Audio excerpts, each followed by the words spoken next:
start.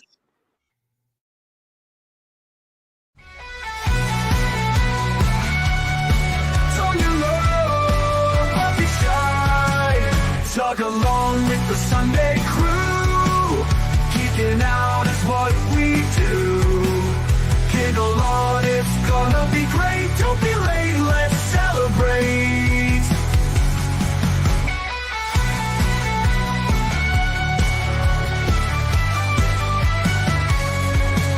Science fiction on a screen so bright. Old classics and the new delights. The unapologetic geek will lead the way with facts and fun to fill your day. Discussing every detail, every frame, from the eerie to the loud and the tame.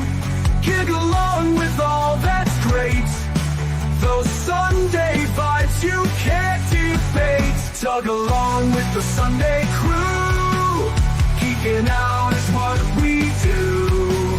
Giggle on, it's gonna be great. Don't be late, let's celebrate.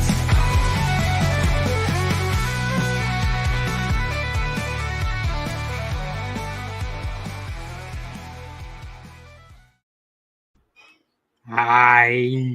Oh, hello. Oh, we're on already. Greetings from South Carolina. You should check out Pud's new book. Ah, just in time. We just started. Bonds! Bonds! I knew I heard the Godzilla theme song. Dun, dun, dun, dun, dun, dun. Oh, see, Hey, Bob, everybody hears it. That wonderful story about how I just woke you up. No, forgive the tardiness, folks. We've been hunkering down. That little light snow Cape Cod was supposed to get yesterday is turning into like a really nasty blizzard. Oh, So no. I was doing some prep work and listening to the reports, and all of a sudden I hear dit, and Danny's like, "Showtime!" And I'm like, "Oh dear." So, Well, oh my if God, you it suddenly is. vanish, we'll know what happened. Yeah. Oh no, it hasn't got here yet. We were just finishing the prep work, and as always, things took longer than I thought. But anyway, thanks for letting me know, Danny, and I'm forgive the tardiness. It's Oh, totally Just to understandable. let you know, man, we're actually getting the lower part of South Carolina is getting snow, and from what I'm hearing, it's snowing all the way down in the panhandle of Florida now. Yeah, according to Oh, Tracy and good Damien, it's score. snowing down there. Yeah, We got hit last night about what time was it? Around midnight. It started getting cold and wet and worse and worse and worse. Mhm. It's horrible out there today. And you can tell I'm in the house. So it's bright and sunny outside. It's really great. Yeah. It's going to be probably about 70 to 80 today. The really funny thing is, like, literally in what we call Nantucket Sound, that's the strip of water in between the Cape and the islands, is a warm front. If this thing moves up 20 miles, all we'll get is rain, but it's not going to. No matter who I asked, no matter what channel I went to, it's not. So, All right. Okay. Well, let me go ahead and say hi to everybody in the chat before we get started. First of all, we have the lovely Sarah, who has been a channel member for 17 months. Thank you so much, Sarah. You're welcome. Oh, wait, there you're right there. Hey, how's it going? That's me. Yeah. I'm here the whole time. Crazy. Vincel Retro Gamer, I'm going to say. Vince L.E. Retro. Vince Le Retro Gamer. There you go. I got it. It took me a minute, but I got it. Snarky. Boobies Snarky. Boobies. That's with a P, by the way. Mhm. Just Carowin here as always. Always good to see you, Just Carowin. Texas Knight, channel member. Texas Knight. Greetings and salutations. Yes. I learned greetings and salutations from Charlotte's Web. That's a great book. I've even read that. Woo! Susanna Morijon? I have no idea, but hello, Susanna. She's cool. Hey, I watch her sleep a lot. Oh, okay, cool. Indy is here as always to fact check us in real time. Channel member. And to razz up pawns, apparently. Yeah. Good job. Yes. Okay, and I, as usual, I will try to say hi to people as they come in, and I will try to pay attention to the chat. For instance, Slasher Fred just got here. Hello, Slasher Fred. Yes, that is actually on my list. So we might talk about that soon. And Gary Carpenter is back. Yay! Well, actually, he's just back. Okay, so yeah, as Slasher Fred alluded to, we are doing part 2 of our space battles, best and worst. And who wants to start? Oh my heavens! Because of you, today a space battle popped into my mind, and it wasn't Star Wars, and it wasn't Star Trek, so I was overjoyed. But it's your fault because it was your video, and I do not think we talked about Moonraker last week. We did not talk about Moonraker. So thanks to you, I actually have a good one to start with. It's a space battle in it, and it happens in space, and it's a battle, and it's not Star Wars and not Star Trek. I got happy. That's why I wanted to go first before Pine stole it. That's awesome. You know what? Like, yeah, I just posted that this morning, and it didn't even occur to me to put Moonraker on my list. So, good job. So, are you calling that a good space battle or a bad space battle? I'm curious. It depends on your perspective on whether you're a Bond fan and you just found it overwhelmingly James Bond good, or if you're a science fiction techno nut like me, like Star Trek and accurate matters and hateful. Sorry to say, I've seen better spaceship battles with strings hanging on them from 1930s. It's kind of like the underwater battle from with earlier James Bond movie. I can't remember which one. There's one where like there's an extended like 20 minutes underwater of like the one with the damn shark, right? Yeah, and they're fighting each other. It's basically the same thing, only in space instead of underwater. That Thunderball. I don't remember. Somebody will tell me. My Bond movies run together like sad diarrhea. Yeah, I know. Yeah, I agree. There was a time in my life where I knew what each title was, and then I just watched the marathons of them all the time on like Sci-Fi or wherever they were, right? And then one day I just realized, oh no, they're all one movie. Oh no. No, I see it as like 5 different movies. There's the Sean Connery movie. There's the Lazenby movie. There's the Roger Moore movie, and Timothy Dalton, Pierce Brosnan, Daniel Craig. Okay, so there's 6. The long Pierce Bronson movie is probably the best one. I think Pierce Brosnan was probably the best cast Bond. I don't think his movies were very good, though. I don't think he ever got a really I like good GoldenEye, chance. Though. GoldenEye's great. GoldenEye's the best one, for sure. And so was the video game GoldenEye. I mean, like, those two well, things that's are a just classic like, video game. Heaven. Oh, yeah. Like, I beat every level but the last one. I never beat that one. I was like, no. I know opinion is divided on who the best Bond of all time is, and I don't think there's necessarily a wrong answer. I opt for Roger Moore because, as you folks know, the first Bond film I saw in the theaters was this one. My dad took me to see it when I was like 12, 13, I forget. And so in my mind, James Bond is Roger Moore. A lot of people prefer Sean Connery, and I've seen all of his, and there's nothing wrong, well, except the last one. There's nothing wrong with Sean Connery. But there's a special place in my heart for this film. And I did like the space battle. I think it suffered from one thing. And you don't get a lot of this in James Bond films. It tried to be somewhat scientifically authentic. That is to say, that they weren't just like, they would sort of like very lightly, gingerly chug. And when they had to change direction, they would fire a little blast. And with like jet packs, for want of a better word, rocket packs, I think is more accurate. And there's something inherently dull about that. We prefer like X-Wing fighters that bank even though there's no atmosphere and move around, and these guys just sort of like sort of approached each other slowly. When the firing started, I thought it was very, very slick. So, but even when the firing started, they were trying to do a little bit like if somebody would get shot in the side, they would start spinning. I thought that was kind of fun. But the enjoyment of these kind of movies is the suspension of disbelief and the really good, cool special effects. When you take the really good special effects out and turn it into Apollo 13, with all these little movements and jerks, it turns into a slow burn of a movie. You don't got. I've seen more better special effects and more excitement in an old episode of Jason the Star Command. Come on.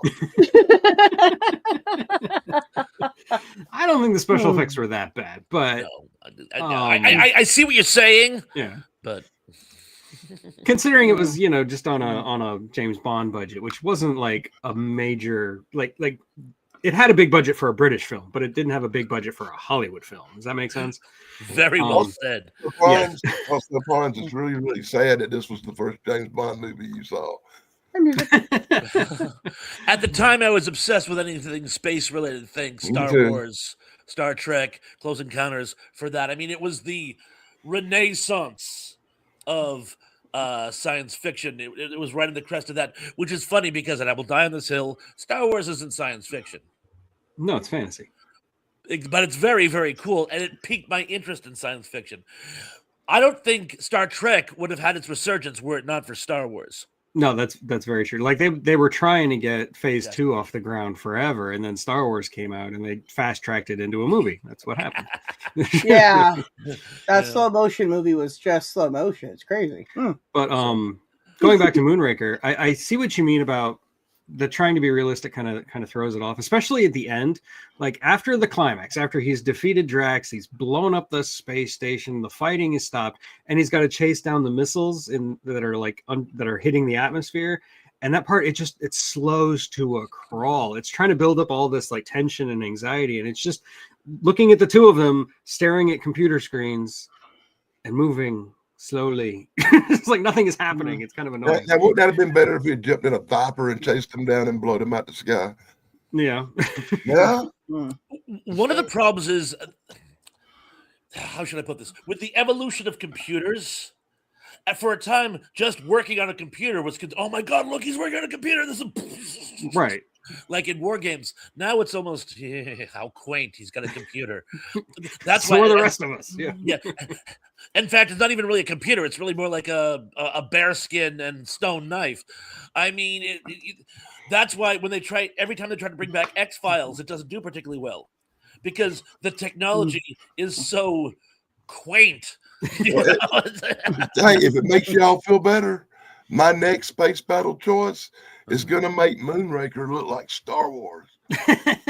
Good. I think we haven't done enough with the bad. We haven't done enough with the bad. So, right. But anyway, but you know what, Dan? Excellent choice, and as I say, there'll always be a place in my heart for Moonraker. Although I really wish. Thank you, Tug, for this one.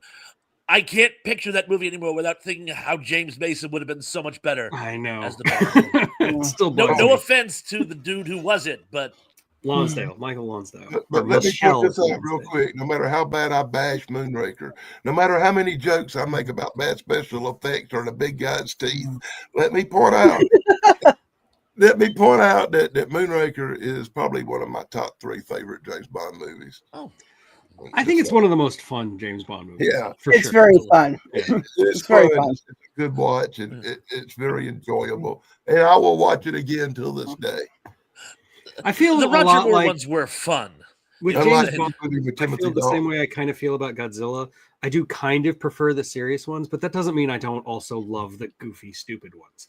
So, except for the one where Minya talks. Yes, as long as that's the good thing about James Bond. Minya never shows up. So. Although Jaws gets a girlfriend in Moonraker, and I'm going, She did not have braces. She never had braces. Sorry. I'm telling you, I saw it as a kid. Braces. I remember the braces glistening. I do too. That's the only thing that makes sense. Yeah. So what? They subliminally put braces in our brains somehow? I swear. We almost made it through talking about Moonraker without bringing that up, but I couldn't. I couldn't help it. I was trying to avoid Mandela effects. And he does not say, "Luke, I am your father." True. Yeah, Humphrey Bogart never said "play it again, Sam." Looney Tunes is spelled with Toons, by the way. Correct. In my world. And Fruit Loops is spelled Froot. Yeah. I don't spell, so yeah. It makes life easier, I guess. They're all spelled wrong to me. Or right, I don't know. So, okay. As Thrash said, I don't think we've gotten enough bad ones, so I'm going to talk about a really bad one. You know how we were talking about how Star Trek kind of turned space battles into submarine battles and how we liked that and thought that was really cool? I'm going to talk about an example of doing that really badly, and that is Wing Commander, the movie Wing Commander, which I only saw because it had the trailer for Star Wars Episode 1 in front of it. I feel for that too. And then that movie was awful. Why did you do this to us? Sorry, yeah, go on. And honestly, I had played the video games. You know, Mark Hamill's in those video games, great. and Malcolm Great McDowell. game. They're great. They're stupid, but they're great. They're great. The movie is, it's eye cancer. It's terrible. I must be thinking of the wrong movie because the Wing Commander I'm thinking of has got like little marionette dummies or something, right? No, that's Thunderbirds or something. Something like that, yeah. Yeah, I may have Wing Commander mixed up with a puppet movie. Okay, Oh, Wing no. Commander. Wing Commander has Freddie Prinze Jr. in it and his sidekick. You know what I'm talking about. think Indy, that who's was that like kid the who's new always in movies with Freddie Prinze Jr.?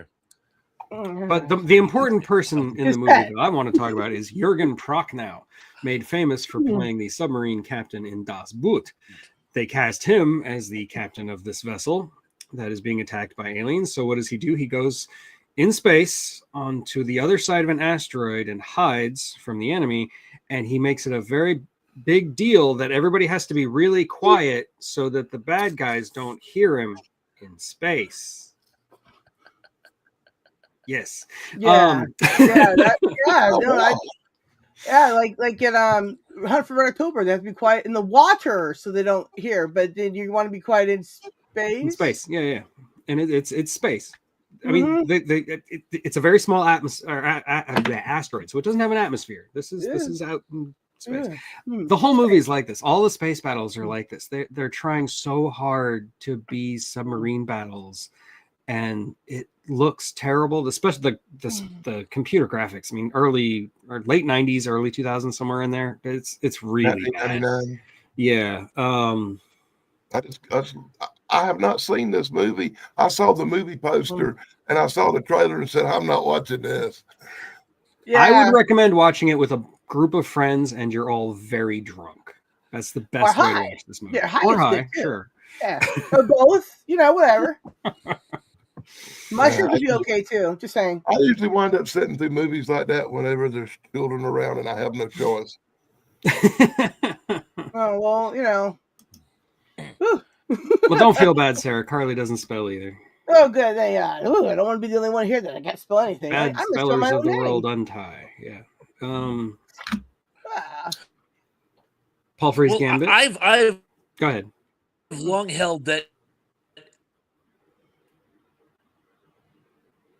He's long held that. I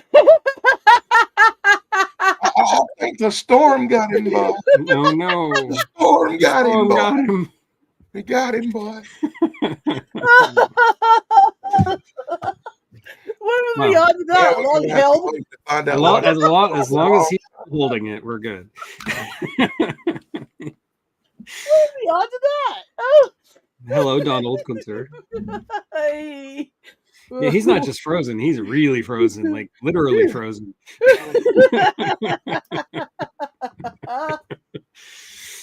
Okay. Okay. I need to get blood in my brain again. Oh. You got to get one in your brain again. Yeah, whatever. Reboot here. Okay.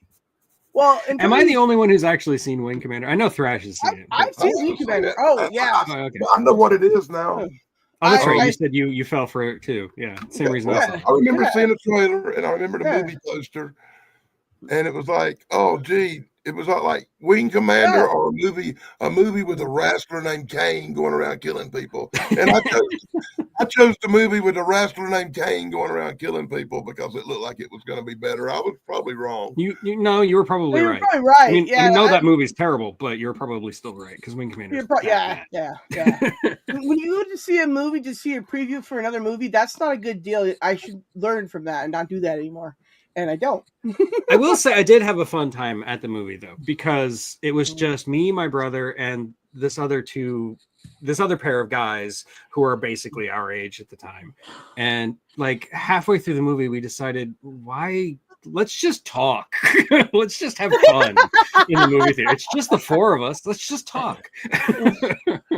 Wow. So yeah. you weren't letting put in the movie. You just sort of tuned out altogether. Yeah, we were just having a conversation with each Became other. a Starbucks. You know, I mean, I walked out of the first, what is it? What's that movie? Harry Potter. Like, I walked out of that movie. I was like, I'm going to go see what Van Diesel's doing over here. Oh, no, I don't like Harry Potter at all. I was like, you know, I got to go. I had a couple of friends, and we always hung out and went to movies together, and we'd always sit right down near the front. But we always talked. We were like them little robots in the corner on Mystery Science Theater. We were down there cracking about the movie and making jokes and annoying everybody in the theater. You see, I hate people like you. Yeah. Well, I don't hate people like you when the movie's terrible because if the movie's terrible, like, I'll join in. Yeah. They said they're so right, though, right? And before his girl's over, yes, thank you. Matthew Lillard was the name I was desperately. Oh, Matthew hoping Lillard. for. Yeah. Oh, is that what you were holding on so long for? Yes, desperately. Don't know why. It was only marginally germane to what we were talking about. And then he freezes. I'm holding it. Yeah, but I kind I've of long forgot he was held in it because I'm trying to keep my respect for Matthew Lillard. I actually like him. movies based on video games are almost unilaterally horrible.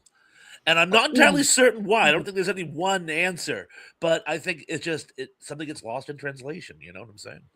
I did not hate the Resident Evil movies based on a video game, but I did think Doom.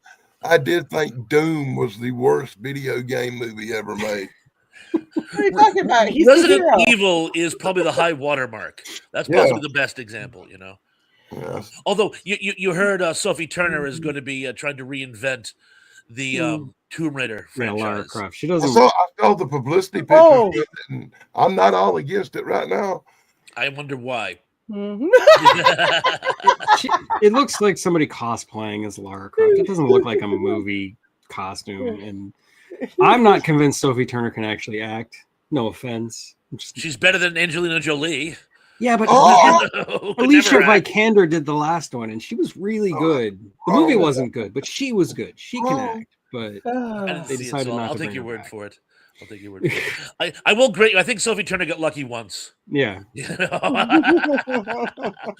And I mean in life as well as in professional circles. Anyway, So yeah, I got one that I think Mark is not a Silva. good one. Go ahead. Okay. All right. Sorry. So Star Trek, okay. You know, oh my gosh, I already forgot the name of the episode or the movie. It was so great. You know, the one with the Baku, right? Oh my gosh. Insurrection? Yeah, you remembered. Okay. All right, Insurrection, right? Now, don't get me wrong, it had some pretty funny moments in it. Okay, they're fan humor stuff, right? Somehow Data could go in the water and doesn't sink to the bottom. He just get out and on the holodeck or whatever. But he's worried about his boobs getting bigger. Yes. Okay. Well, anyways, I didn't bring that up, but you did. Good. Okay, but yeah. So, anyways, when Riker's fighting the Briar Patch, right, and then they're fighting all those the Sonar ships, right? I'm just like, oh, okay, this isn't really that intense, right? And then just suddenly there's a joystick in the center of the bridge. What is happening? What's happening is you're watching probably the worst of all the Star Trek movies. No, it is not the worst of all the Star Trek movies. Did you see 5? It's not very good, but it's not the worst. I just said through Star Trek the There's motion some pretty stiff competition there. Yeah, Star Trek 5 is pretty bad. No. Anyways, and then it just shoots the stuff and blows everybody up, and they're like, this is gonna be the Riker maneuver or something. I'm like, what is this? Anyways, the joystick. Did you guys see the joystick? What was that? The Riker and all you need is maneuver. a joystick while the buttons. What's happened? Wait a minute. Does the Riker maneuver involve the joystick and Chancellor Troy? Well, that might have been a part I of don't know it where at this is some point. going. I don't know. In the fandom, the Riker maneuver is just like sitting in a chair by putting your leg over the back of it. Yeah, that's the Riker maneuver. Rest assured, Chance would have made a worse joke than that. Oh, I'm sure. Well, anyways, so yeah, I mean, I was thinking, what Chat search seems battles unanimous don't I about like? Sophie Turner. Just Yeah, FYI. I was just thinking, what search Can you battles blame don't I it? like? So No. that was one of them. That was just awful. What do you guys think? Yeah, I feel like the Next Generation movies. The only movie that actually has a really good space battle is Nemesis, and Nemesis isn't Mhm. that great of a movie. Like, it's What are you- okay. I like What are you it, but talking about? It's really good compared to what I just talked about. the space battle in Nemesis is incredible. It's Oh like yeah, the best part of the that's movie. great. I Yeah. like when the guy goes through the view screen and on the space. Like, Yeah, yeah, yeah. I was like, what? Like, That guy, by the way, is Bryan Singer. But yeah, yeah, that guy. who should I be like jettisoned this. into space? I mean, sorry. Oh well, hey, Well, like we could forever just watch that scene and be like, look at there he goes. But no, I like the idea that like Mm. Picard rams the Enterprise into the scimitar. I love all that. Yeah. But we're talking about Insurrection, the Briar Patch. Yeah. It was like Yeah. on paper that could have been a really cool battle, but the execution and the joystick just makes it dumb. Yeah. I'm like, okay, you barely have me here at this point, right? And then joystick. I'm like, Well, which one would have been worse, the joystick or him putting it on a glove and doing it? Glove. Which one would be worse? The joystick or the glove thing, like a Wizards. Are you talking about the Power so Glove? bad. I don't think they Yeah. ever used the Power Glove in Star Trek. Wizards. Well, like, the Power Glove is so bad, so that'd be okay. We could use the Power Glove because it's so bad. Well, that's just But a we can't dreadful use the movie joystick. altogether. It's basically a 105-minute commercial For Nintendo. for home video game. And Super Mario 3. Are we back? Yeah. You kind of were talking really slow. It was actually kind of fun. Okay, Well, it's weird because that's what I was getting from you guys. That's why I popped weird. up before. Oh, my turn? Sure, go for it. Sure. I'm going to go with what is possibly the worst space battle in American cinema history. And it's funny because it's from one of my favorite schlock movies, Plan 9 from Outer Space. Nice. And you know what I'm talking about, the climactic battle where they take the pie tin alien capital ship, douse it in kerosene, and set it on fire.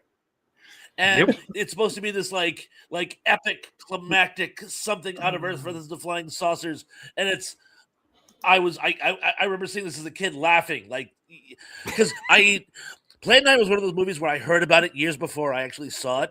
So I had heard how terrible it was and figured people were like me. They were just uppity and judgmental and making fun of it and over dramatizing to prove their point. And then I saw it and I go, oh my God, this is every bit as bad as any person who's ever seen this film told me.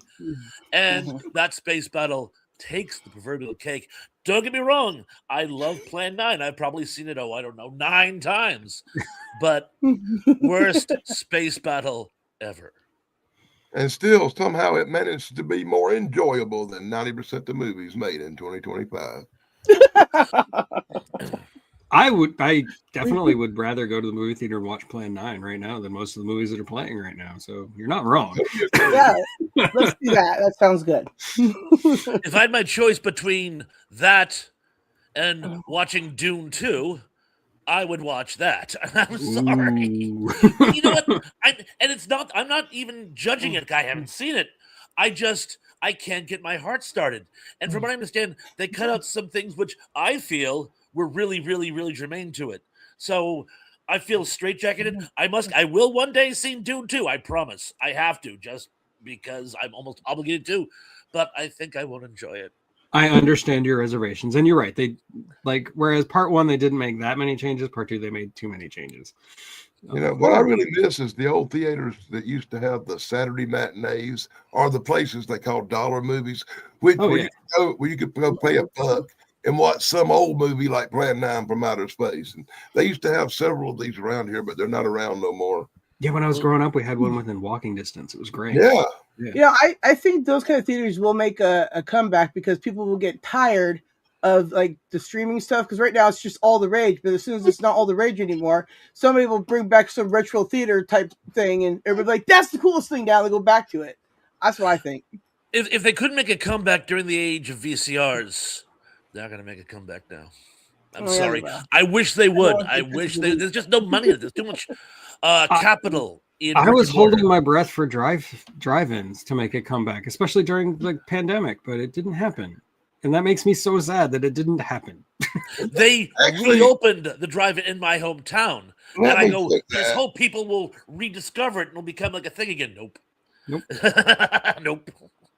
I know they still exist. There's still a few around, but they're A not. handful. There's They're one not in everywhere like they Riverside, used to not too be. far from me, but I've never been to it. When I I grew just up, there was a drive-in. There was always a drive-in or drive. Yeah, they were just everywhere. Every county had a couple of Yeah. them. Literally, they went in your town, but in your county there was definitely one. I saw Star Trek 2 and 3 as a double feature at a drive-in. I loved it. I saw Moonraker. That's when I saw Moonraker in the Mm. drive-in. Okay, I had to check myself because I wasn't sure Before I you was wreck yourself. correct, but I thought I was. 4.7 miles from me, Camelot Cinemas Multiplex Drive-In. One of I'm the last jealous. drive-in theaters in South Carolina. I think I looked it up once. The nearest one to me is like 200 miles away. Yeah, it It's was only stupid. 4. I didn't know it was 4.7 miles from here, but I knew Like- there was a theater up here close. Depending on traffic, the one in Riverside's like maybe an hour. So yeah. And drive-ins take away the one thing that I hate the most about going to the movie theater, and that's everybody else. Oh. People like Dan who keep talking during the movie. But once again, I used to go to the theater in the black neighborhood and hang out with black folks. And if you ever been to a theater when it's full of black folks, somebody's gonna be hollering, "What's that behind that tree? It's a killer boy!" Yeah, It's for always sure. people hollering and screaming. When I lived in Maryland, the closest movie theater was in Baltimore, so I know exactly what you mean. That makes it more fun. It's more audience participation. That can be fun. If the whole audience is in on it, it can be fun. But if it's just like a couple of jerks in the front row, then that's not fun. Well, that whole argument has been brought to a head recently because the chic thing to do now in stage plays is if it's a musical, half the audience wants to sing along. The Ugh. problem is the other half does not want to sing along. They want to hear the performers doing it. And I guess there have been like confrontations in Whoa, whoa, Broadway whoa, whoa, shows. whoa, whoa. Whoa. What? That's crazy. The audience is gonna brawl over singing. No, that's crazy. People fight over really stupid stuff these days. Right? But if you're gonna have audience participation, make it something like The Room or Rocky Horror, where you have to have Yeah, fun. the room is Dress- awesome. Throw spoons at the screen. Yeah. Yeah, dude, the room, man, that's so cool. One of my earlier memories actually was when I first discovered Rocky Horror when I was in my teens. There was this couple who went to see it, and they actually complained to management because too many people were talking and acting crazy during it. And I was like, "What the frick did you expect was going to happen? It's Rocky Horror." It's Rocky Horror. That's kind of the point. Point. Yeah, You don't go for the subtle nuances in the acting. You know. you go to have fun and become part of the story. And Indy's on fire today, by the way. Indy, I love your comments today, by the way. And Carowin, yeah. I mean, it seems like a simple solution. Just have sing-along showings and I do. do it that way. But whatever. I'm not in charge. You know, there's a term for it now. It's called the main actor, where everyone sees himself as the center of the universe. So The main character syndrome. Yeah. Thank you. I knew Yeah. it was there somewhere, right? But yeah, it's a thing. Totally. You can thank YouTube for it. It's our fault. It's all our fault. It's all Okay. everyone's fault. So, Dan, is it your turn? Yes, it would be his turn again, wouldn't it? I don't know. It seems like it's all out of kilt and it's hard to keep up But with. because you went Well, we were first. kind of talking about Plan 9, but we went off the rails for a good 10 minutes. So, I did Our enjoy tangent had a it. tangent. yeah.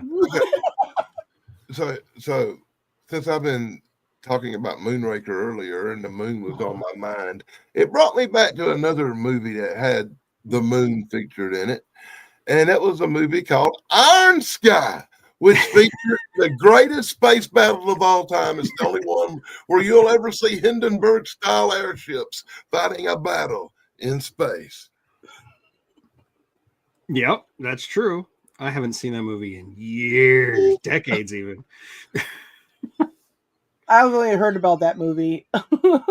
It's a fun actually a wild, wild ride. It Oh, really man. is. It's just, Yeah, and as yes, that crazy as chase you think battle it is, epic. it's crazier. It's Yeah, fun. even though at points it might go just a little too far by today's standards, it's still hilarious. Going a little bit too far by today's standards. That's not saying anything. Sorry. A lot of people are kind of, I don't know what the Plot. word for it Because is. the They're main like, characters are all Nazis, a lot of it sounds like propaganda, and so some of it becomes difficult to watch. Yeah, I can't even tell you the plot on YouTube, or my videos will get age restricted. Yeah. I think I said a no word, Tug. I'm sorry. It's fine. Don't worry about it. well, this is the part where everybody in chat needs to Google Iron Sky and just read for yourself the plot. I should have said human rights challenged. Human rights challenge. Yeah, Indy's right. How could you not see that movie? It may actually be the first movie to feature Nazis in There you go. what do they call it? The original spaceships, the saucers. Yeah, you might be right. It's one of the things that makes it so great, though. And I guess the sequel involves the Hollow Earth. Yeah, I theory. never saw the sequel. Oh, the sequel involves Antarctica. But yeah, they go into Which is based on a real an actual story that people told. which was championed by the Third Reich. They were obsessed with this Hollow Earth, so I thought it was really slick they incorporated it into the sequel. But I'm sure Dan can correct me. But I'm sure I think there's a story of some like Air Force commander who was flying over Antarctica and thought he saw Nazis. That would be Admiral Byrd, who went who did that big expedition down to Antarctica in 1947 to wipe out the remnants of the Nazi Empire. That's the one. Yep. That was the one where the spaceships come out of the water and cut his ships in half and run him off like the little bitch that he was. Right. That's the story. And it was supposed to be a scientific expedition, but he brought like 2 aircraft carriers with him. Oh yeah, scientific expedition. We're going on a scientific expedition. Let us take the Atlantic Strike Force with us. Yeah, well, you never know. You might encounter that pesky ice. You have to just blow up. Well, also Edgar Rice Burroughs. There's a Tarzan. I'm going way back, but there's a Tarzan where he finds Pellucidar, and the way he does it is he goes through a hole in the pole. And a lot of people said that Edgar Rice Burroughs, like many authors of that day, had access to special secret information that only the elite had at the time, and the whole thing starts to get really conspiracy buff stuff. But it's a great story. Which, of course, you know why they executed Jack London. Of course, we all know that he. Okay. You never know what really happens because the government puts a dome of secrecy over everything. But here's when you look at some of these facts, that like they were rumors going around that they were remnants of a Nazi base in Antarctica. Yeah. Yes. So the United States went down to have a look. Mm-hmm. They were down there for 96 days when they when they cut the mission short, pulled up in South America where the guy, Admiral Byrd, did a radio interview warning about craft that go from pole to pole that could put our nation at danger before he was told by the bigwigs in Washington, shut up. And by the way, there's actual pictures of his ships with massive amounts of damage, and people died on this expedition. But them are the facts. You can read whatever you want to into that. But by his own words, America is in danger. It can fly from pole to pole. He said that on a radio interview a week after he got back from Antarctica, before he got to the United States. Yeah, he didn't say it stateside. By the time he gets stateside, he's like, "Oh yeah, there's a lot of snow and some penguins and everything's good." I'm fascinated by all the weird theories about Antarctica and up in the North Pole too, like Mount Greenland. Shasta and all that stuff. Yeah, Greenland. They've discovered unobtainium in Greenland. Yes. I want some unobtainium. And that's as far as I'm going to go with that shtick. But you guys all can infer what I'm driving at. But anyway. Anyway. Next thing on the Eland Gray. Let's see. For my I- next pick, I'm gonna go way Hold on, outside. real quick. The other movie you were talking about is called Nazis at the Center of the Earth, and it's about Nazi base under Antarctica with a robot Hitler and everything. Robot Hitler, I love it. Terrible. Robo Hitler, that's what they called him. Robo. Well, Hitler. yeah, you could easily travel from pole to pole if you just dig a tunnel right through the earth. If there was no molten core, Yeah, exactly. that's Well, the one obstacle I can think of. How do we know for a fact there's a molten core? Has anybody actually been to the molten core? Well, actually, lately there's been a lot of developments on that. We're not really sure anymore. Oh yeah, that's all I know. It's just rubber. Huh. And then rubber tree. For my next pick, I'm going to go outside the box. So Indy's probably going to hate this one. Instead of a battle between spaceships, how about a battle of wits? I was originally going to talk about Hal and Dave Bowman outside the ship, open the pod bay doors. But I thought better of it and have a better example. And that is Lieutenant Doolittle trying to disarm a bomb outside of the Dark Star. This bomb it's an artificially intelligent bomb. And Pinbacker, who's played by Dan O'Bannon, has set this thing to detonate. And it's going to blow them all up and they're all going to die. So Doolittle goes out there and he has a chat with the bomb in space. And this chat involves proving to the bomb that his perception of reality might be flawed. Therefore, he can't take anything for granted. Therefore, he can't be sure that the orders given to him by Pinbacker were real and not just a figment of his perception. And so the bomb disarms itself. It's a very tense moment. So it's the climax of Dark Star. And one of the best battle of wits ever done in space. For a movie as silly as Dark Star was, it's actually a really intense climax, as you so aptly put it.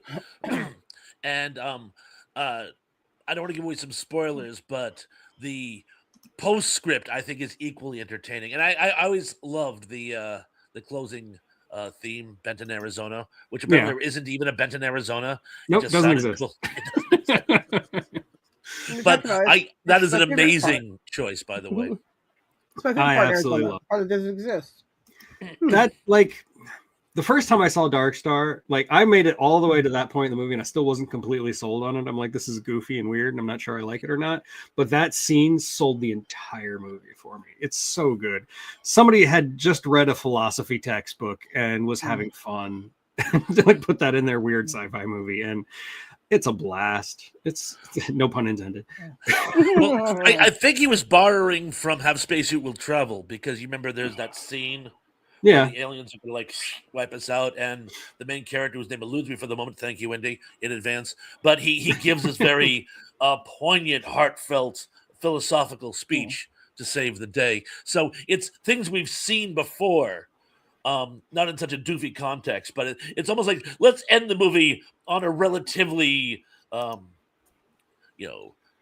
positive, professional note. And yes, Donald, that's those are the lyrics. Benton, Arizona. But there is no Benton, Arizona. Doesn't exist. That's the best part.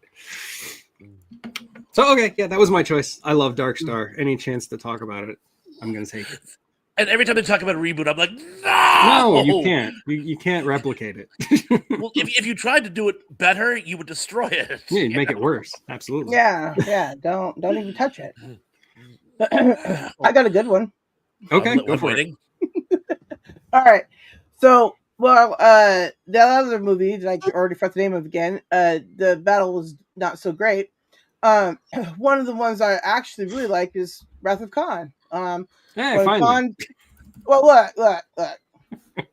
I had it the whole time. Anyways, but the Wrath of Khan, right?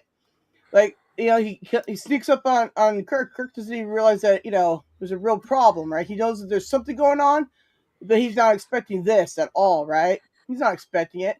And Khan just almost destroys the Enterprise. Like, he just pummels it, right?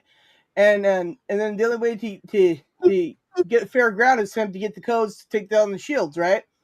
Then he almost destroys them, and then they go to the space station, and then you see all the people that Khan just murdered, right? And then the final battle in this nebula that somehow makes a planet. Hara Nebula, yes. That somehow makes a planet. It's amazing. Okay. Anyways, that was the funny part. But the battle itself, like you can't see anything, it's all static. Gotta hit it right, and the only way to do it is Spock to sacrifice himself. I mean, like, brilliant the whole way through. Brilliant. Now that is one of the greatest space battles. Period. Oh, it's yes, so good. It is. It's a combination of a laser fight between two spaceships and actually a battle of wits, like between Kirk and Khan. Yes. And they're both pushing each other's buttons, so they're both losing their shiz too. Look, I corrected my mouth. Thank you. And you're welcome. And they have to just like, get each other, but also, save the crew, right? It's amazing. It's so well done. I mean, it's intense. You don't know what's gonna happen. Kobayashi Maru come to life. What do you do? Exactly. Yeah, that's the whole point. Yeah. I just want to say hi to Chance. May Hi, your Chance. next words get triple word scores. We were just talking about you, brother. We were. Positively, I promise. Mhm. Oh, and freestyle. Welcome to the chat. Yeah, Hey, free side. Freen. Oh, and one more thing I wanted to check. A bunch of people made references to hidden geographical entities at the poles in science fiction film, and I want to say they were all great examples. Thank you, guys. And apparently there really is a Benson, Arizona. There is? That out there. Apparently. I was told there wasn't. They made it up. That's what I always heard, but apparently it really does exist. I just looked it up. It's They Oh, made it what up, in though. Arizona? Thank you, Donald Kunzer, for correcting me. Benson, Arizona. In Benson? Well, Benson, as in, the butler, Benson. I don't know if any of you guys. Arizona. I missed What? what was in Arizona? Benson, Benson. Arizona. That's it. From, It's the city of Benson, from Dark Arizona. Star. Town? Yes. It's in the song we were just talking about. How's This that is what short-term happens when he's memory inside can? too long. Puns. But no, Oh, Star and Trek 2, great. Star Trek 2, was like, I've been amazing. waiting to talk about it because it's hands down the best space. Oh yeah, it is. Yeah, I was gonna do it the last one. I was like, no. I have to treat you guys because I've heard what you said, and the therapy bills are astronomical again. So I'm not You're sure. welcome. Being a Star Trek fan, I would call that the best Star Trek, maybe the best Star Trek battle in a movie. Yes, that's my movie. But if on overall of the Star Trek stuff, maybe not the best battle. Like the battle with the Borg might be considered a battle, space battle. The big one, or the battle where Kirk goes one-on-one with the Romulan commander. Oh, that's good. Yeah, that is a good one. That's probably That the was most gonna be epic my of all next the one. Star Trek Wow. battles. Also based on a sub movie as discussed. But the thing I like about the Wrath of Khan fight is that, like, he beats Khan because Khan thinks anachronistically. He doesn't think three-dimensionally. He thinks two-dimensionally. Use the three-dimensionality of space, which you didn't see much.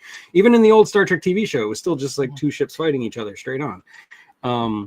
So the fact that they did that, and Nicholas Meyer did the same thing again in Star Trek 6, like using 3 dimensions instead of 2, which I love. I don't think there's enough of that in Star Trek. Although by the time Deep Space Nine started getting into the Dominion War and stuff, there was a lot of 3-dimensional fighting. But, Yeah. Star Trek 2 really started that. So Yeah, it was very intense. I remember watching it as a little kid, right? I'm just like, I'm engrossed in this. It makes sense. It's good. There was no like, I just couldn't believe that Kirk got caught with his britches down, like he said, right? Because I was like, as a child, funny line. But I was like, did yeah, nothing. Just get caught with my pants down. right, exactly. And you're just like, well, yeah, it's crazy, but he didn't see that coming. And who did? That's because he wasn't wearing his glasses. I know. Because conceptually we associate space battle with naval battle, it's really hard not to keep in mind, not to have them on a single Flat plane, yeah. Because that's just the way they look in our minds. Yeah. The Empire was always doing that. Why were the Star Destroyers always like in a flat plane, like floating capital ships? Why wouldn't they be on, in going up and down as well as out? You know what I'm saying? Right. Because you don't want to be able to fire across and take out an entire line. They learned that during World War I. Right. But the machine gun just went, 30,000 men gone. Oops, days. Ugh. Oh, and one more thing about towns which may or may not exist. I don't know if any of you guys got to see the Jimmy Kimmel bit where he had Ben Affleck and Matt Damon, and they said all the towns in Massachusetts with their Boston accent. They actually mentioned one, Peru. And there actually is a Peru, Massachusetts, for anyone keeping score at home. But since you haven't seen the bit, I guess this means nothing to you. Sorry, I brought it up. Nope. Okay. But having driven a lot throughout America, there's lots of town names that exist that you wouldn't think exist. Like One of my favorites is Batcave, Isaacs. Kentucky. You know? Isaacs is great. Just I love that name, Isaacs. With an X or a Z? X. 2 X's, I believe. Zizy? Yeah, but it's pronounced Isaacs, and it's a real place. The double X as opposed to the triple X. As I always see it on my way to going to Nevada. Donald brings up Intercourse, Pennsylvania. Yes. Whoa, You're this kidding. is a Thursday. The truth and consequences, of course. Yeah. Chattanooga. Hi, Michael. How's it going? Oh. As a Floridian, by the way, we have the big lake at the base of Florida, Lake Okeechobee. Do you know what Okeechobee means? It means absolutely nothing. It's a made-up word. It doesn't. Oh, good. There's no good. Native American word Okeechobee. It's not a thing. It's just some nonsense word somebody made up.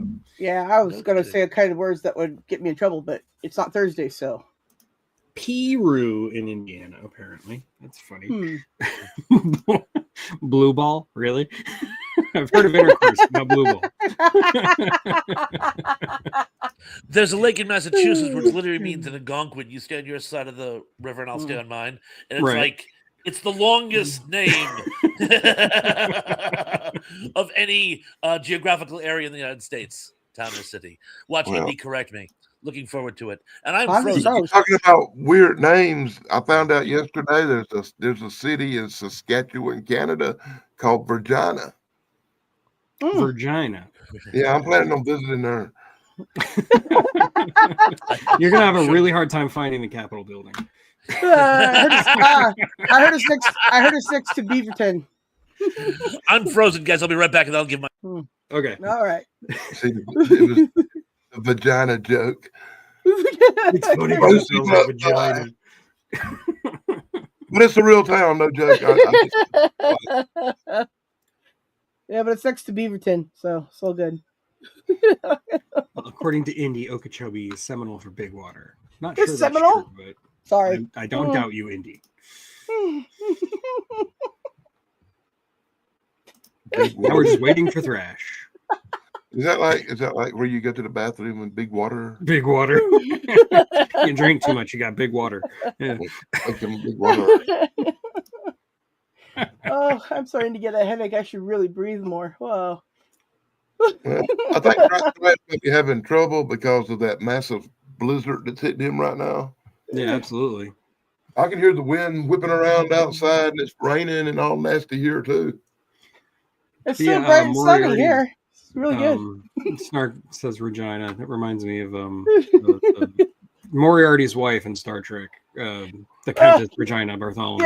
Yeah. Always made me laugh as a kid. I know. I was a kid too, Todd.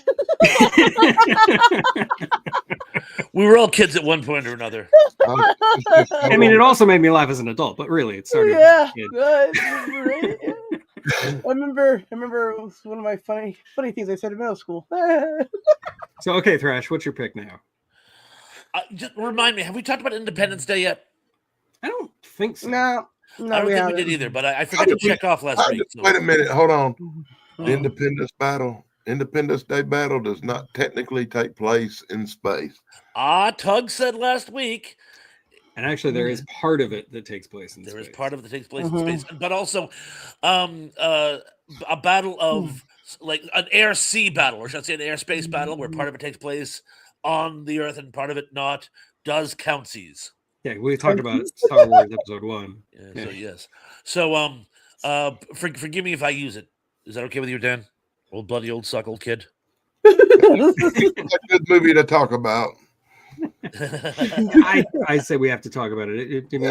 It's Independence Day. Come on. I like Independence Day 1 and 2. It's the only movie I could think of where there's a long involved battle between alien fighters and ground-based American jet fighters, among other nations as well. Now, one thing I have to qualify before I start, you probably know where this is going. It involves Will Smith, and I think he's a crime against humanity. And even worse still, his buddy is played by Harry Connick Jr., who literally brings down the movie. His inability to act is so dreadful. I long for him to be a casualty. Oh man! And I hate his impersonation of oh, help me out here. He does an impersonation of man ran for president, activist, super guy. But anyway, where's it even needed the most? But I didn't not like it because it was racist. I didn't like it because it was horrible. You know, my James Mason impression is better. But all this being said, when you actually get down to brass tacks, Jesse Jackson, thank you, love you, in a healthy, non-threatening kind of way. Jesse Jackson. It was so bad I didn't even realize that's what he was doing. I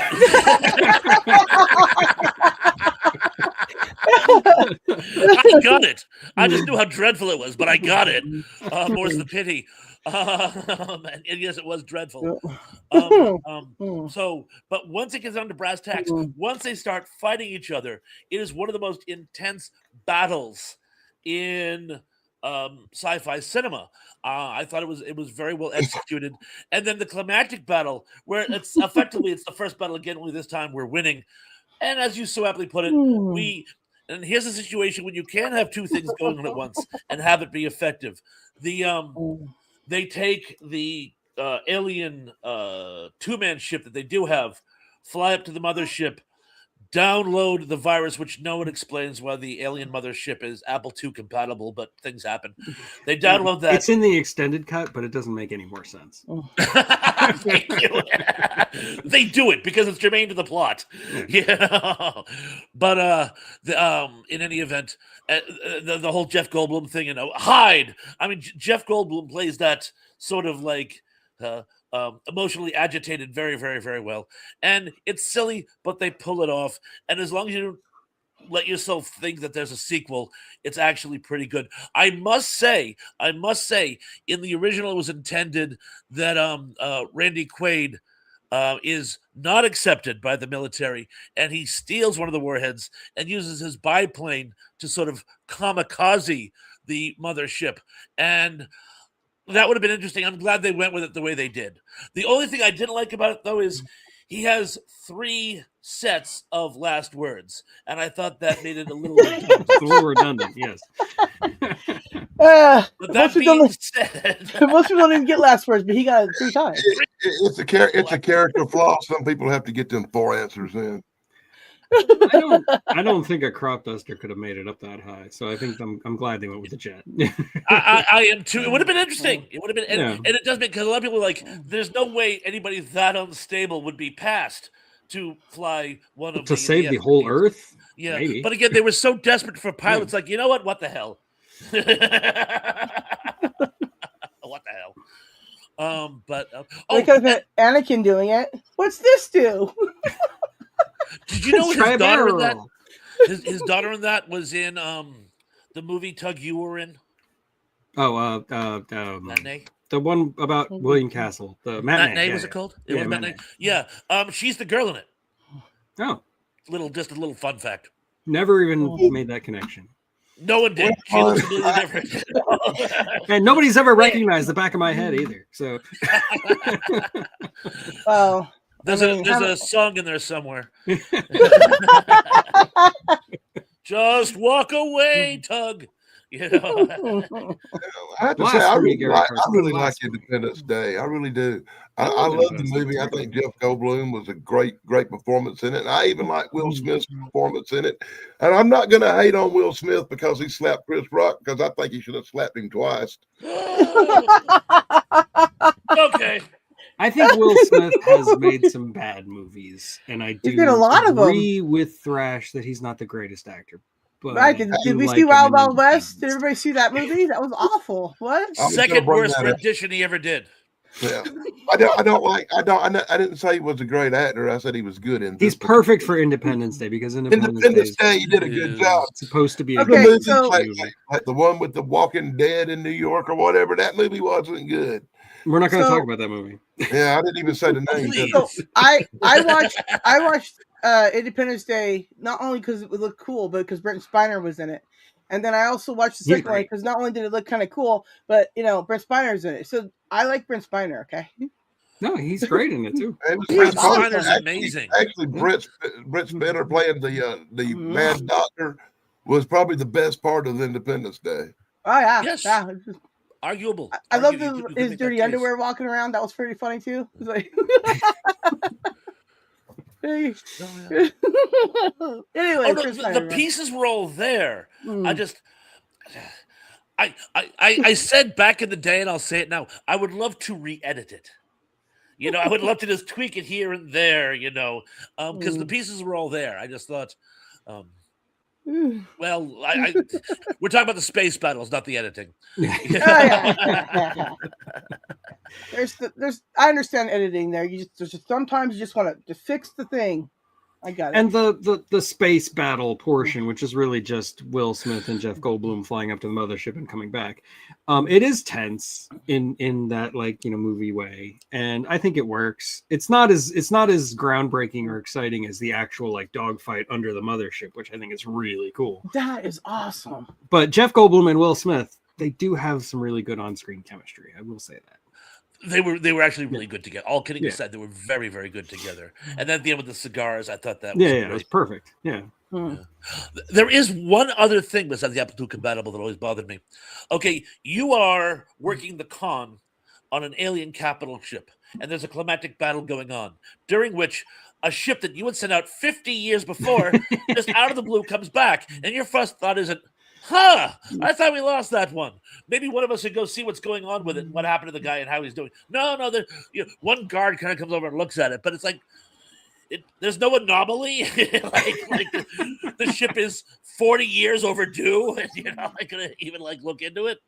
So I thought that was because the whole point of the things is the aliens aren't stupid. There are many things that are not stupid, but it turns out they kind of are. I know. All Mikey. imperialists are stupid. You got to remember what they said in the movie. The aliens' technology isn't that much different or that much more advanced than ours. What was advanced was their shields.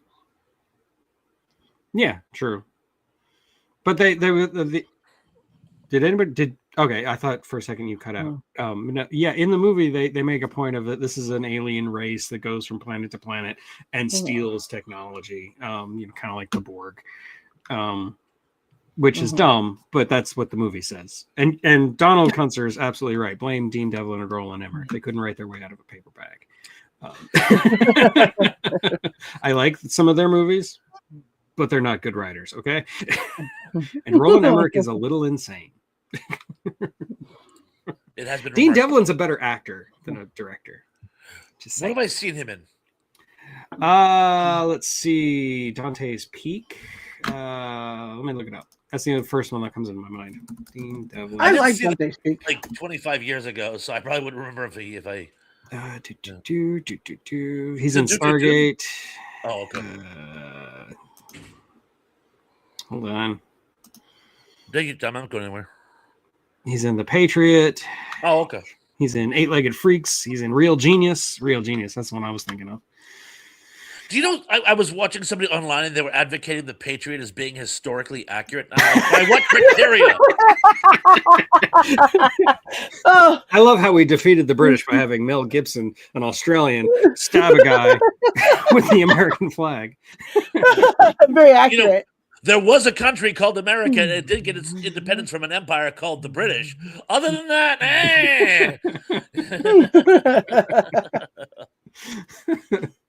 Mel Gibson. That's one of those movies I like it because it's stupid. Well, I mean, don't get me wrong. I love Once Upon a Time in Hollywood too. Yeah, but not for its accuracy. Although it would have been cool if it had played out that way. Yeah, but it didn't at all. Okay, so I have completely lost track of who went last or what I we went were last. even We talking were about. talking about Independence Independence Day. Day, right? That Okay, was- so Oh Dan, yeah. what do you got, Dan? I got the epic star battles, the television series Stargate SG-1.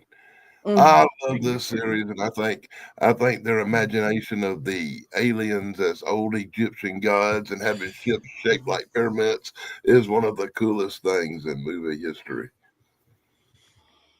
No, Don't get I to mean, see that much of it in the Stargate movie, but later on in the TV series, you get epic space battles, especially in season 5. no, I mean, I like Stargate, and I like all the Stargates. I haven't met one I didn't like. it was also started by Dean Devlin and Roland Emmerich. I was gonna say you just mentioned that too. Yeah. But I have this really big time love of ancient history. So when in science fiction, so when the two collided together with Stargate, I was overjoyed. All my love of ancient Egyptian history and mixed with my love of science fiction, it just blew me away. For years, I thought it was the best show on television. Yeah, the movie came out at just the right time for me because that was like when I was going through my I love ancient Egyptian history phase, and I was all into crazy weird conspiracies and stuff. So like that was like the perfect time. It was like the perfect movie for me at that time. So I see what you mean. I haven't watched enough of the TV show to talk about the space battles though. It's not that I don't like it. It's that it's one of those things where it's so daunting because there's so much of it. I don't know where to start. I've always been a big reader of the Von Daniken books, like Chariots of the Gods. Yeah. Rest in peace, Mr. Von Was just Daniken. like, this is Chariots of the Gods. This is what happened. This is what's happening now. It was so with the times. And by the way, rest in peace, Eric Von Daniken, who died. I wish I had said that. Mel Gibson dies at the end of Expendables 3. Maybe I'll have to watch it now. In real life?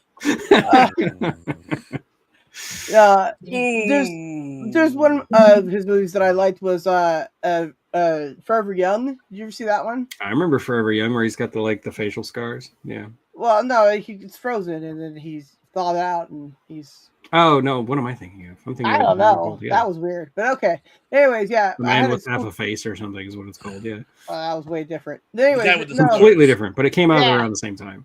Okay then. Well, anyways, yeah. But my teacher, Sergeant Dunham, he was an extra in there somewhere. He's like, I'm right there, and I'm like, where? He's like, right there behind the person there, and I'm like, right there. I don't know why you can't see me. That's part of your head there. Okay, cool. A little bit of blonde curly hair. That's me. Nobody else could have done that. He has black hair. He's pretty. Really. I was talking about me, but yeah. Oh, you. I don't have that either anymore. Yeah, nobody's seen the back of your head. Literally. Mercy. Yes. Okay, so Stargate. Like I said, I didn't watch enough of the show to comment on the battles, but I do love Stargate. And one day I will eventually watch all of Stargate. One day. All of it? Actually, to me, a series that's just as good as one called Stargate Atlantis. I love Stargate Atlantis. That's what my next thing was going to be about them. Yeah, my former podcast co-host Lynn was always trying to tell me that I should just watch Stargate Atlantis, and then if I want to watch more, I can. But Stargate Atlantis is like the required view. Stargate Atlantis had a lot better, I guess you'd say, a lot better acting, maybe. Okay. Yeah, than the original Stargate it's series. Really good. The main four guys on the Stargate series were awesome actors. Everybody around them probably wasn't, especially the aliens. And they put a little bit more effort into Stargate Atlantis, and they had better villains. Oh, yeah. Okay. I like the Replicator Wars. They had these, well, I can't remember what they were called, but they were like Wraith. The Wraith. Yeah, the Wraith. They would suck the souls right out of people and turn you into a little man. It was awesome. Because they developed from half a parasite and humanoids, and then that's what they do now. Yeah. Oh my gosh, that's such a good series. Oh my gosh, I could just do a whole show about how awesome that is.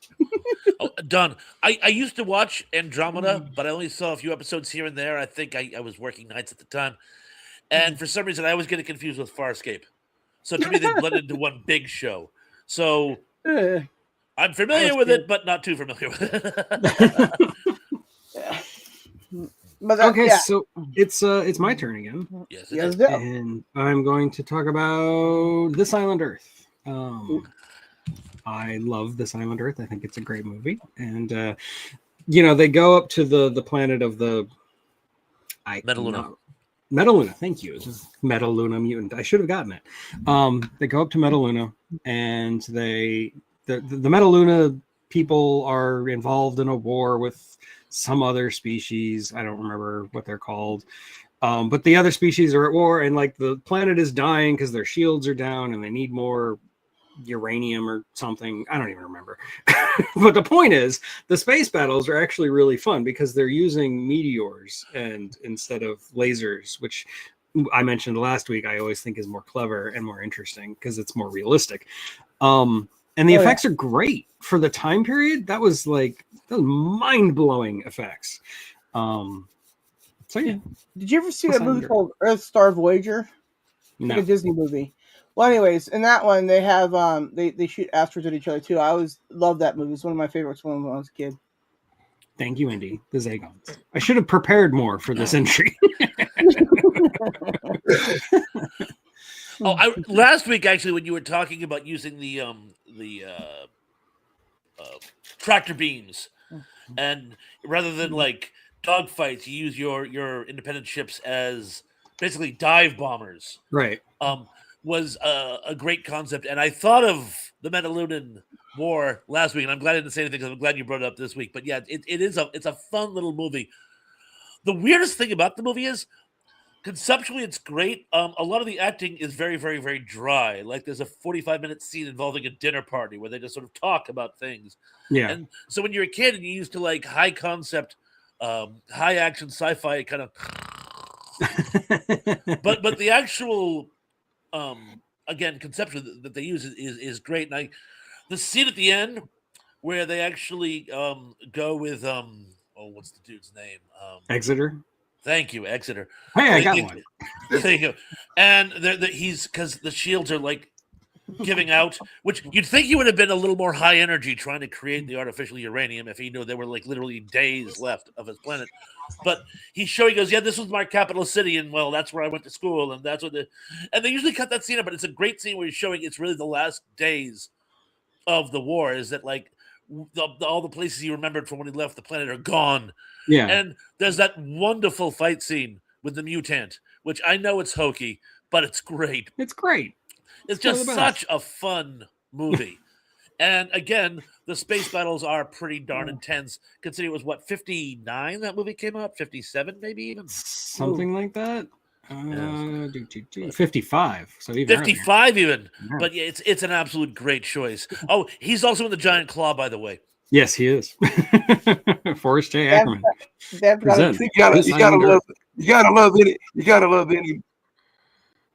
gotta love any movie about people, orange-skinned people with blonde hair taking over. And really, really big foreheads. when they do the movie on MST3K, he goes, have you noticed the high forehead? And the girl's like, no. But yeah, you're right. The fact that they don't always show that scene where he's pointing out what used to be this planet, it leaves you thinking, why are we on this planet that just looks like the moon now? Like it doesn't look like it was a advanced alien society. Well, it's because it's been destroyed. It's kind of germane to the plot, but they love to edit old classics to get more commercials in. They do. But it's a very important scene. I think that might have been the first movie released at the like the blockbuster VHS rental places that had Mystery Science Theater reviewing it. Well, it was the Mystery Science Theater movie. So it was their theatrical release. I think that was the one that was released that you could rent. Yeah.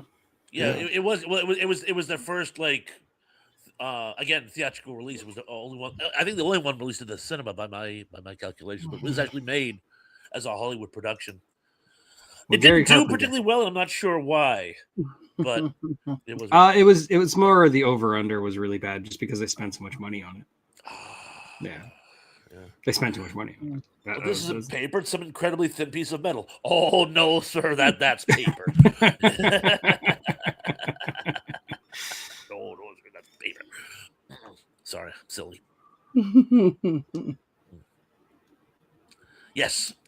So I believe Sarah, you're up now. Yes. Sorry, I got distracted. I got distracted too. I forgot what I was doing. All right. For some reason, I wasn't.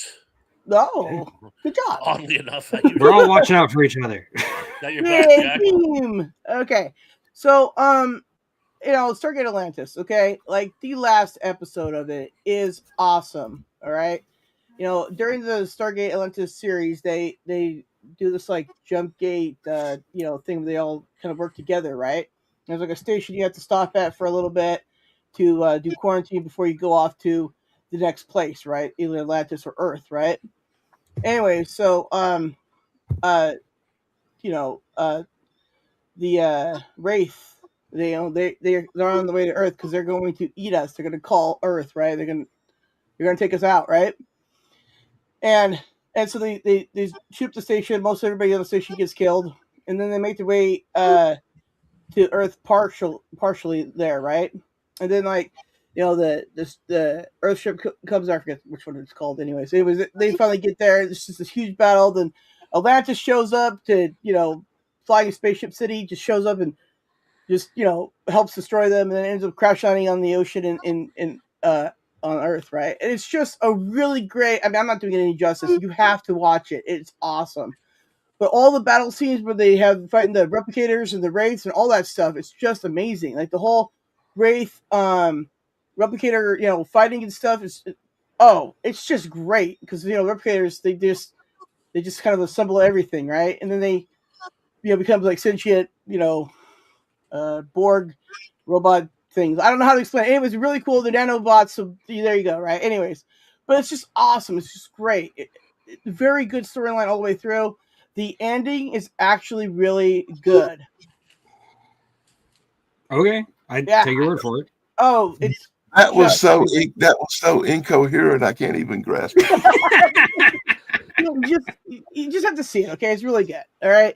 I mean, like I said, I'll get around to it eventually. Right, Atlantis itself is, it's the city of Atlantis. What we're talking about. It is a spaceship, right? And it just she's on Stargate. Yeah, Stargate Atlantis. I'm sorry, it's really good. I'm just picking it, Sarah. I swear. I know it's fun. You got to. But anyways, I really recommend it. It's really good. The whole series is good though, but the ending is just amazing. Since I totally agree with you. I loved every minute of it. Rules. Yes, it does. Okay, I'll stop talking now. Okay, well, okay. Thrash, you're up. Did I talk about Battle Beyond the Stars last week? I could have sworn. Yes, you did. Yes, we did talk about that. Good, because we don't want to talk about John Boy Walton no more. I would have thought I could have sworn I did. Because this is going to be your last pick, and then we're going to do honorable mentions. I'm going to do one completely out of left field because this isn't even a science fiction film. I'm going to talk about the space battle sequence in Monty Python's Life of Brian. Excellent. Because as you guys know, I am a huge Monty Python fan. I even like the stuff they did that wasn't particularly good. And there is some. But and Life of Brian is one of my favorite movies. You know what I just found out? And this is the thing I love most about Monty Python. To this day, I can still learn things about them that I literally never knew before.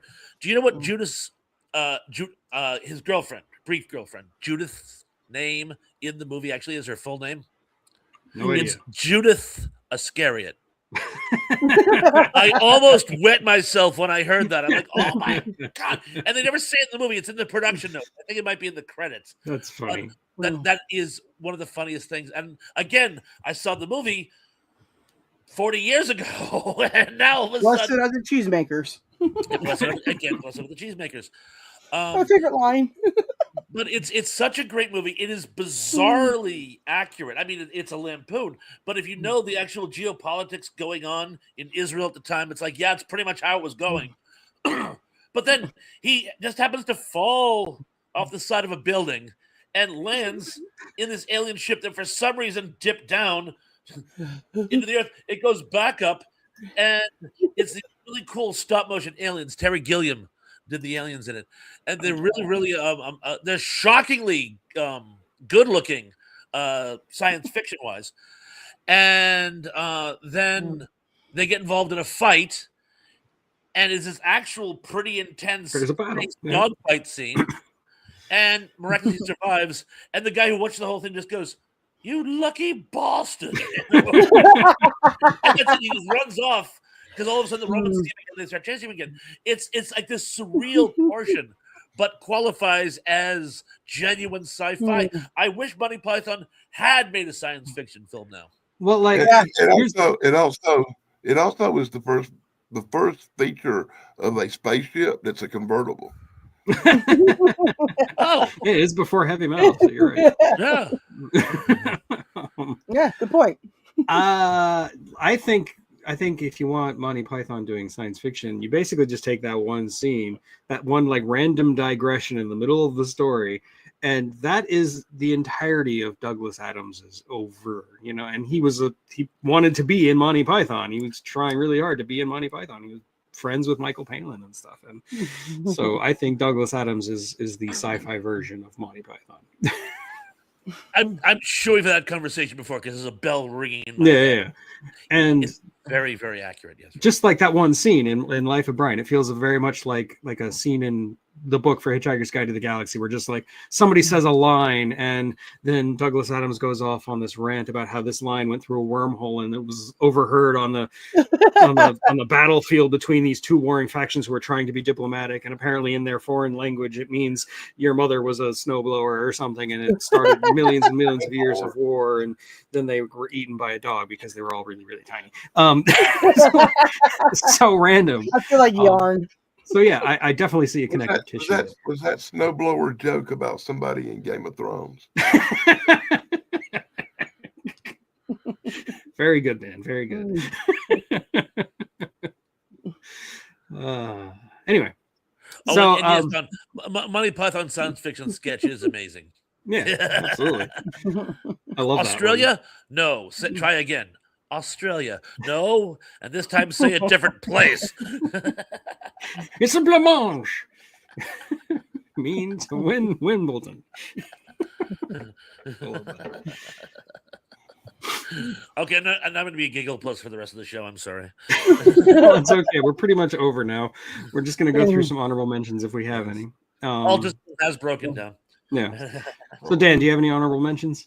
Yeah, my favorite movie is a movie about a guy who throws a bottle out of an airplane, and this little black guy, tribal guy, finds it. God Must Be Crazy. Yeah. That's one of my favorite movies. I love that movie. Honorable mention. No, I'm just kidding. I was waiting for the connection. Oh, Space Battles. I'm sorry. Let me throw an honorable mention out to the original space movies, the ones that started it all. The 1928 Butt Rogers original spaceships on strings with sparklers out the butt, and that was the ones that started it all and created our whole modern space genre. If it wasn't for Buster Crabbe playing Butt Rogers and Flash Gordon consecutively because he was the man, we wouldn't have none of the science fiction we got today. The 1920 started it all. Yep. 1928 Flash Gordon and Butt Rogers started it all, and that's my honorable mention and my shout out. So, very good honorable mention. Amazing. I also had Flash Gordon on my list, but specifically I wanted to talk about the 80s movie with the Hawkmen fighting, and if you're going to do that, you just want to put Barbarella on the list. I did not put Barbarella on the list. That is not an honorable mention. My other honorable mentions were Ender's Game. The movie's not the best, but they do a really good job interpreting the final battle of Ender's Game, and I'm not going to spoil it for any of you who haven't read or seen Ender's Game. And the only other one I had on my list was the Foundation TV show. There's I know I'm probably the only one here who's seen it, but there's the Battle of Terminus, where the Empire is trying to take the Foundation planet of Terminus, and they basically lay siege to the planet and there's this one ship that's got a black hole in it, and they basically send it into Terminus and blow up the planet of Terminus. Spoiler alert, which is not in the book, but is so cool. It is such a great space battle, and it's a whole hour long space battle. Like that one episode is just space battle, and it's great. I recommend the Foundation TV show. I know a lot of people who are fans of the books don't like it. I've been a lifelong fan of the books, and I love it. So shut up. You can't deviate from the source material and have it be an enhancement, not a detriment. Absolutely, yeah. You can. You're taking a chance, but it is good. It is canon. I think it's great. What's up? I said, is it on YouTube? No, Foundation is not on YouTube. Foundation's on Apple Plus. Oh, fancy. There's a lot of great sci-fi on Apple Plus, man. They got Foundation, they've got Severance, they've got Silo, Invasion. There's some really cool stuff on Apple Plus. And this was not a paid advertisement, I promise. Sure. Sarah, what do you got for honorable? Okay, honorable mention for sure. I like I said, I tried to avoid this one because I know I've talked about it, before many times. Wolf 359, right? I mean, Sure. Star Trek TNG. I love that so much. I remember as a kid, right? When this was happening, I was watching it in real time. There was no streaming for that, right? And I also had it on the antenna, so it was very snowy. It was amazing. All right. Anyway, so I remember watching this, and I was just like, I can't believe Picard got assimilated. I can't believe they're coming to Earth. This is going to be crazy. Earth's supposed to be some great paradise place, and they don't really war, so whatever. I don't know what's going to happen, right? I was just really into it, and then I had to wait a whole season for the second one, right? And then the recap, and I'm like, yeah, I know. I just watched this just to make sure I watched it. I'm good now. Let's go. And I was just like blown away. I was so glad that Picard, was saved, and the Borg cube got destroyed, and Earth was saved. And then like when Deep Space Nine started, then Sisko's wife died because of Locutus, and then there's some tension there, and then it was just really good story writing. The battle was amazing. It was intense. You didn't really like Shelby at all. No, of course not. She was awful. A lot. Anyways, but she was gone, and that was great. Anyways, but yeah, man, I tell you, man, that was some intense stuff as a kid watching that. I remember to this day like it was just yesterday. I played it in my mind. It was so good.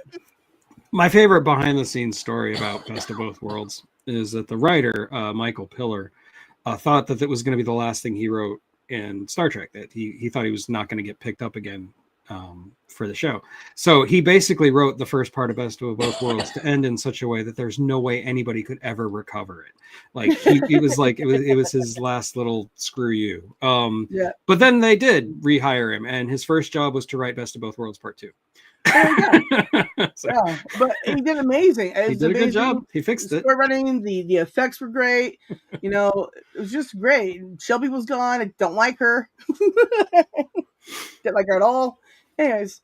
No, Best of Both Worlds. And the cool thing about the Wolf 359 fight in Best of Both Worlds is that at that point, you don't actually see the battle. You just see the aftermath. You hear the battle and you see the aftermath. Yeah, you don't see Wolf 359 until the pilot of Deep Space Nine, but it's still really cool. Yeah, but it's just so intense, man. You feel like you're there. You're like, just warp there now. Just get there. Oh man, it's brilliant. It's brilliant. Oh God, I almost want to go watch Star Trek now. Okay, so Thresh, last call. Believe it or not, I've covered all the ones I wanted to talk about. So I will simply ponder the wisdom of that which I've already said. I feel like we actually exhausted a topic for the change. Even though many people in the chat have mentioned it, we never talked about The Expanse because I don't think any of us have actually seen it. But if you do Google best space battles in movie or TV, The Expanse is usually the first thing that people talk about. Yes, I noticed that. And I was like, what is this? So Thresh, what have you got going on tonight? Indy would like to know, and so would I. Yes. Just a general topic. I am going to use my new concept again for the trivia. This is, I call it character studies. That's where we all talk about classic actors from the golden age of TV and film. that are big names, but not the character actors. So I've taken character actors who sometimes have had hundreds of appearances in film and TV, and do a study on them.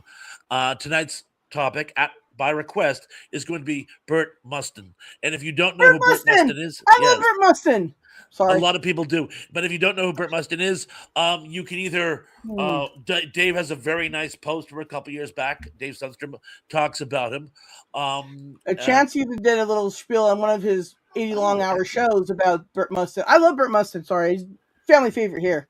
If you Google him and look at the picture, you'll most likely recognize him instantly. Like I just, I'm like, oh, that guy. Like Emily was saying, she had no idea who he was, and I go, you'll know exactly who we're talking about once you see him. Like, he was in. So I'll be watching. I don't want to give the game away, but that's what we're going to be talking about tonight. I'll be watching general Q&A. Oh, yeah. 7:00 Thrash time, 6:00 Central time. I'm on Central time too, so yes, Texas. I'm on Pacific time, so all my exes live there. Oh. All right, cool. All my exes are in an insane asylum. I don't doubt it. Well, there you go. Anyways, and then this Thursday we're going to do the meme show, and we want to know why what are memes and why do they taste blue? So it'll be a great show. See you guys all there. When are you going to be so meme? Yeah, don't meme me. Anyways, I got Dumble ears right now. Dan, did you have any honorable mentions? I don't want to gloss over it. Yeah, I think he went. I went first. Yeah. He talked about Buster Crabbe. Well, I will say, yes, I'm sorry. Yes. But on your choice. But on your ex's remark, I will say that all my exes are probably looking up right now at me smiling. Up. Yeah, it's nice. I got it. Okay, well, I don't know what the topic's going to be next week. I'm going to ask Damien, see if he has any ideas. Damien, he's crazy. Yes, he is. That's why I love him. You're all crazy. He should be there Thursday, too. I do have... The video that's dropping today is just a compilation of all my cyber films. So if you missed those last year, they're all coming out as one big video. Those do really well with my algorithm, and I'm trying to get my algorithm back up because the stills versions of my videos have not been doing very well, and my channel's been hurting. So I'm gonna have to find a way around that. And I'm working. It's been the holidays, and people's busy. Everybody's channel views are down. Oh, I know. Yeah, trust me. I understand how the analytics work. I'm not gonna get into it. But behind the scenes, I am working on things. Don't worry. And yeah, next week I've got that Roger Corman video. I promised. I've been working hard on that. I wasn't quite ready to release it yet. There's still some more work I wanted to put into it, so that's why I didn't release it today. I'll release it next week. And then, Roger who? He's a core man. Cool. Do you know what our topic for next week's going to be yet? No, not yet. Like I said, I'm gonna ask Damien. Unless you guys have any ideas, I don't know. Corman Classics would be great, to be honest with you. I think Who? Corman Classics. Who?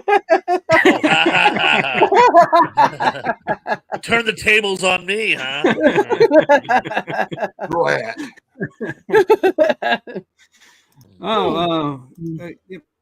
is he? There he is. Nice to see you, Chris. Yes. Good timing. Ooh, sea battles. Yeah, I could talk about submarine battles in movies. Oh my gosh, that's a topic you could go on for. There's so many in film. We could. Yeah, I could go on. Yeah, if you want to talk about, we can talk about vampire movies next week because I'm about to go in here, eat dinner tonight, and watch Renfield. I haven't seen that one yet. You gotta let me know.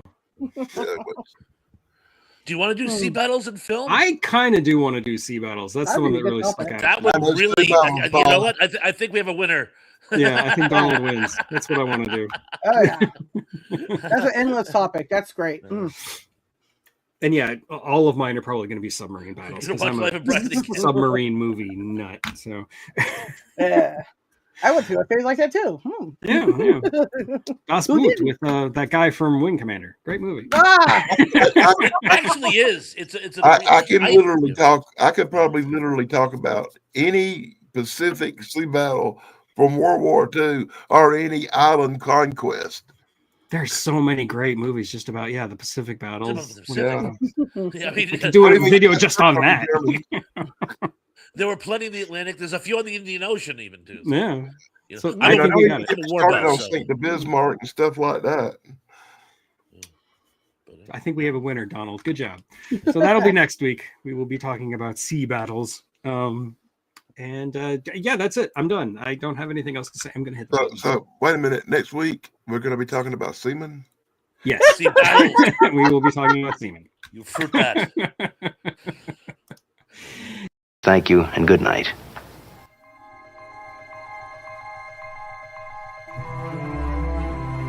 Like, subscribe, and rate. Fans. Yeah, what he said.